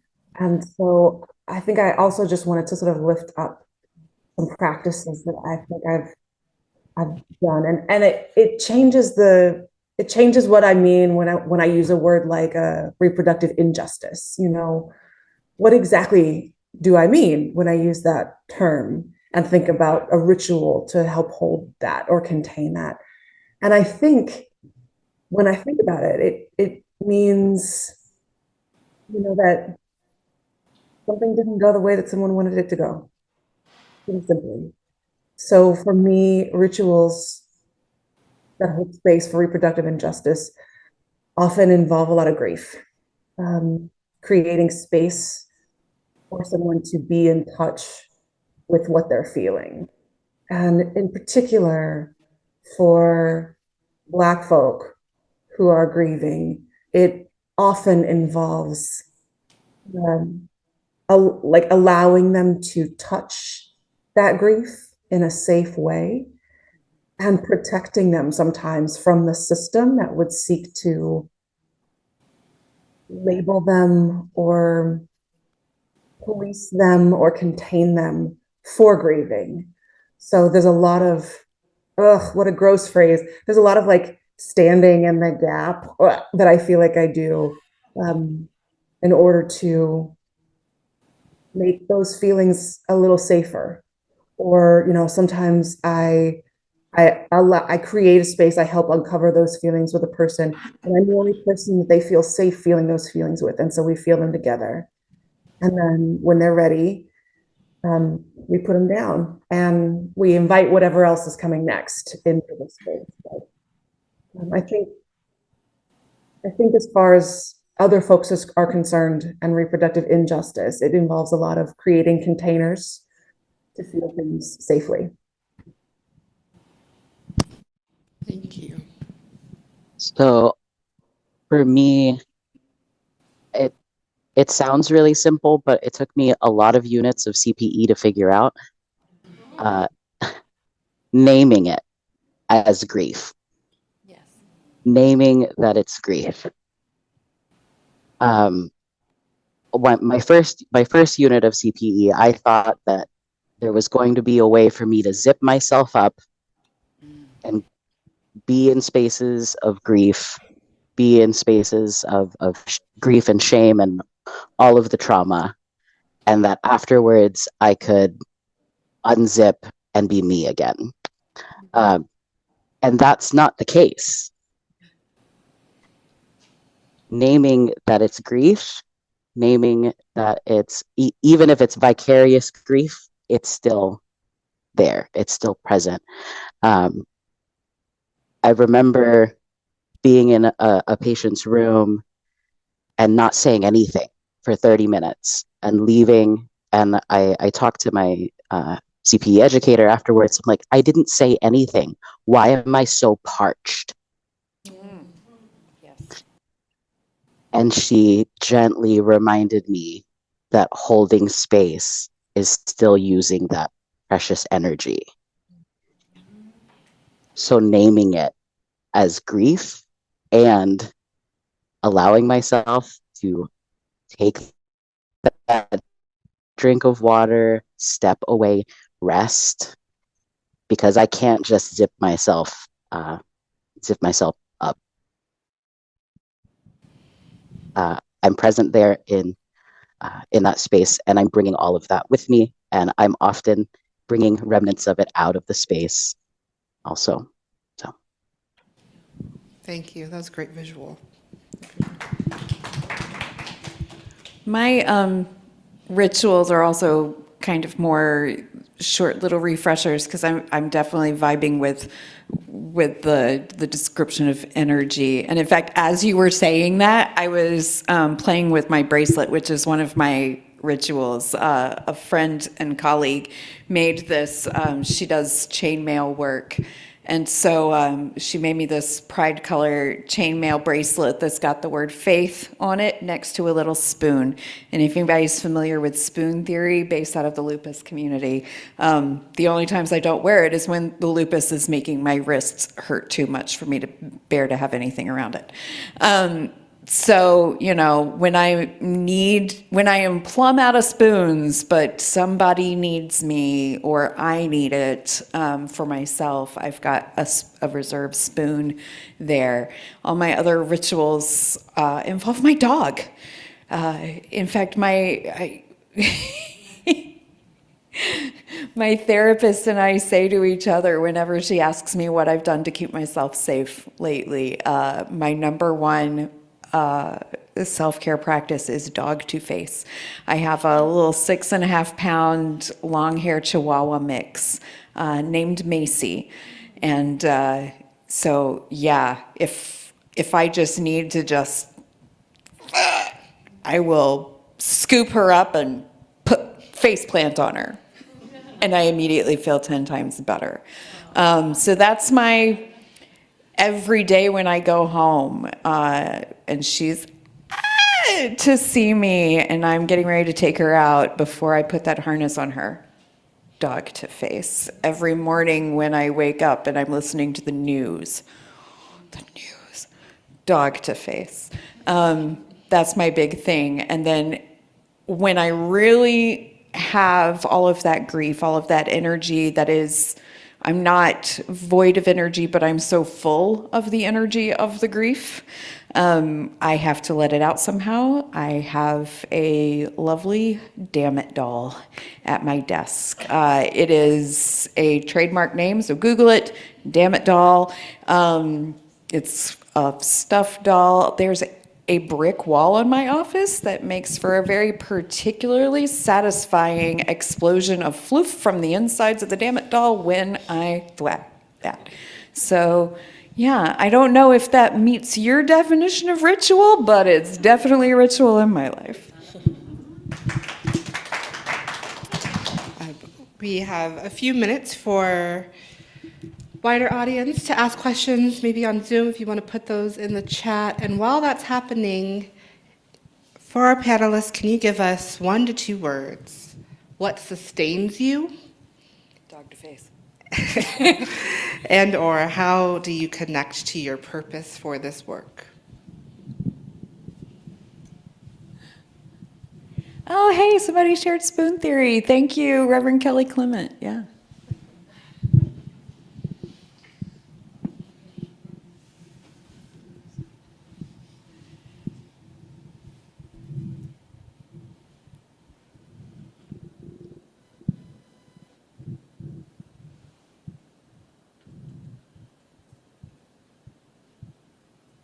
One to two words is hard.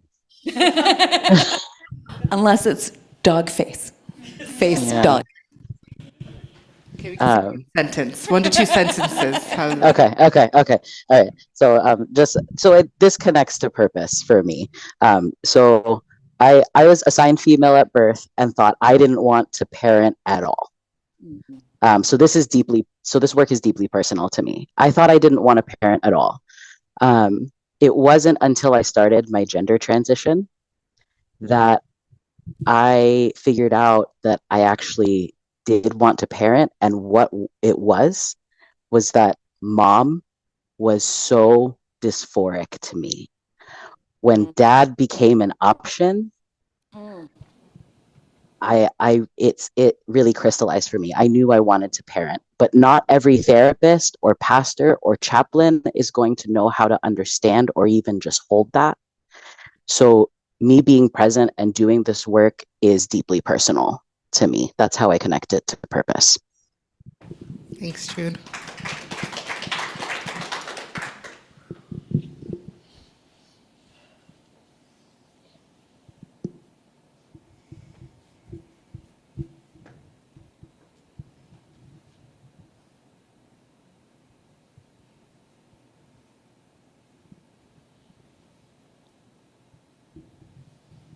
I do see a question there in the chat about safety.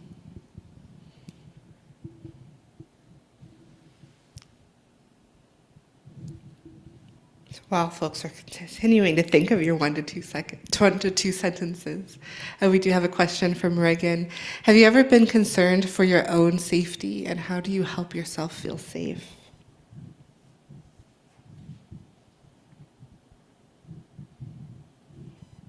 I actually think this question might help me to answer the other question.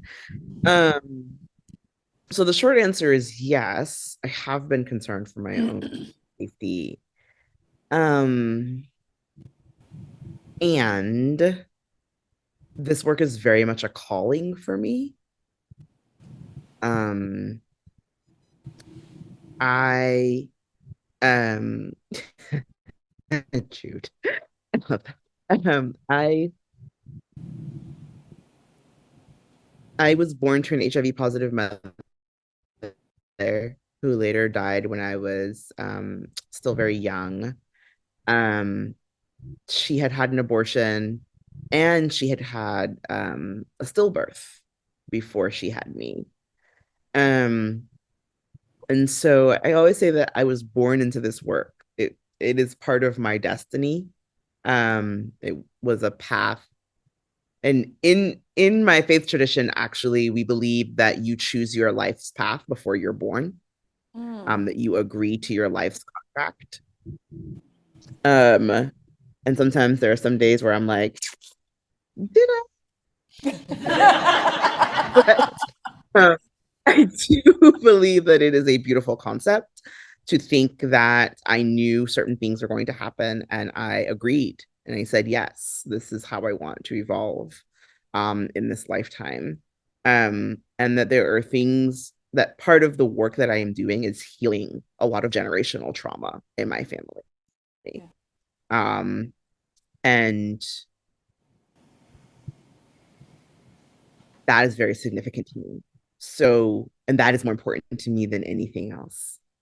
That my goddaughter and that any children that come from me and any of the younger generations, they will not have to heal from the same things that I had to heal from, and that my cousins had to heal from, and that our mothers had to heal from. I unfortunately can say that everyone in my family has dealt with some form of domestic abuse. And so doing this work, while at times scary, my safety is found in the fact that the freedom and the liberation that comes from the work that I am doing is more important and greater than any threat that I could ever experience by people with trying to commit ideological violence against me. Thank you.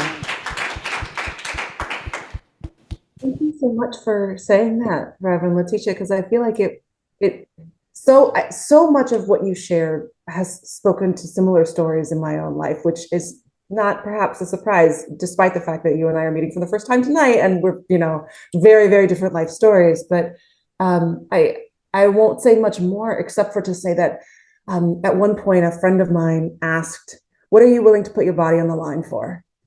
And I continue to ask myself that question, and this work is one of few things that I just am continually willing to put my body on the line for. And so I also would say that I have felt unsafe at times.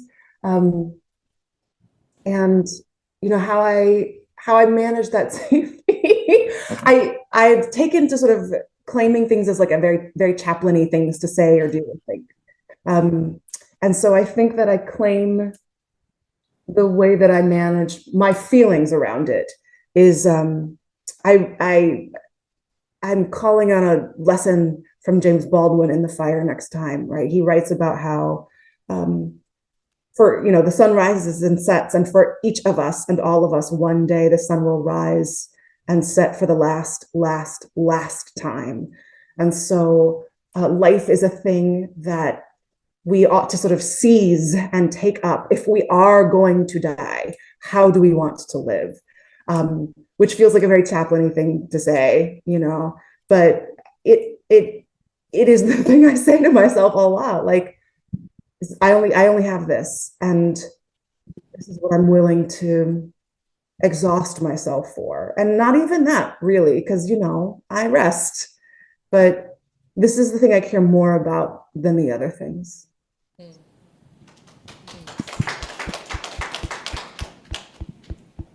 We'll go to Catherine Grasso's question.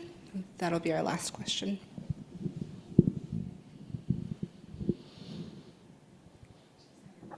Can you hear me? Yes. Okay, so I just turned in my application to come into the program. I'm very excited about it. I'd like to start at some point, but I wanted to check out a class. I have a kind of an unusual gender thing. I have a 18-year-old who's a lesbian, a 15-year-old who's trans female, and I've always been a tomboy. And something that interesting that came out during the journey was that I had to get my hymen repaired when I was little. And they said it was a hymen repair, and they gave me surgery, and I was able to have like a normal development, or so I thought. But when I started talking to the kid's doctor, the trans female doctor, she said that wasn't a hymen repair, that you were intersex. And and that's a weird thing to have someone tell you at I'm 46. I was 46 at the time. She's like, you were intersex. They basically cut open your scrotum and you and you went on with your life. But in the 90s, they had names for these things. And anyway, I wanted to just bring this up because we've been talking about gender and sexuality, and I just wanted to point this out as an example of like how completely off things are, that you can be intersex, the doctors can give you a transition and not tell you, and then you continue on with your life. But it is also the case, which people probably know here, that lots and lots of families have multiple kids that are trans. And going forward, I think that trans and gay, and I think like we think a lot about the parents of like LGBTQ parents, but there's also this whole world now of parents of LGBTQ kids. And I was hoping, it's not the only goal I have with the program, but I wanted to know what anybody thought about like how we build spirituality around these situations where you're the parent, you may be straight or whatever, but the kids are, the kids are trans, etc. And what we do with that spiritually. Because most of the churches I go to in California don't have any kids and don't have that built up in any way. So anyway, I don't know if anyone has any thoughts about that, but it's definitely something we're dealing with as a family, and we don't have a lot of examples. Thank you, Catherine, for sharing. Catherine, I don't know that I necessarily have an answer to your question, but I Yeah. did just want to say that I'm deeply sorry that you experienced that medical violence as a child, and that holding space for you. And I hope that whatever support that you need as you are kind of pulling back the layers on that and holding that for yourself, that you have that. And you are definitely not alone in that experience. That is something that many intersex people unfortunately experience, that form of medical violence as children. And it was a very common practice, especially in the 70s, 80s, and 90s. And there are a lot of different advocates these days, and advocacy groups for intersex folks, if any of that is of interest to you. Well, I don't want the kids to think it's a bad thing. So I struggle a little bit because I'm like, sometimes I could be like, yay, we're all intersex, or like, yay. Like this, I mean, try to make it positive. It's like, I want it to be a positive thing for them, even though it's a very confusing thing for me. And I hide that from them. Like I hide my feelings about it from them. I say it's just like a positive thing. So when you just said that it was a violence, I've never thought of it that way, but it is. I mean, I get why you're saying that. Yeah, but the kids, I want them to feel good about what's going on in their transitions. So I don't know. I want to be clear that I'm not naming being intersex as violence, that I was naming the procedure that was done on you. Yes. Yeah. Yes.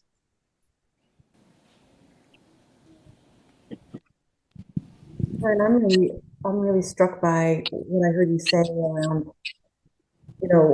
your desire for how your kids are going to feel about this and how you feel about it. And I wonder if there's a couple of questions here. Like one of the questions I hear is, how do we hold this as a family? And one of the questions I hear is, how do we locate a faith community that can hold this with us? Yeah. I'm not in California, so I know very little about faith communities out there. I couldn't suggest one, but my curiosity is around what it might look like for you to practice holding this for yourself. And if you can do so without labeling you feeling good or bad. I think Yeah. it's important for you to your kids to hold this as something that is good. But I wonder if you can hold it for yourself, and maybe if you want to experiment with what it's like to hold it with your family in a way that just holds it for what it is, not good Okay. or bad, just whatever it brings, just allowing for it to bring what it brings in you, in each of your kids, in you all as a unit, as a system, as a family, and to just be curious about that rather than necessarily pointing it in one set of directions or feelings versus another. That's my curiosity around that. That's helpful. When I ask the kids, they're like, we're happy with what we are. Like, I love who I am. And I don't actually think about it as a negative thing.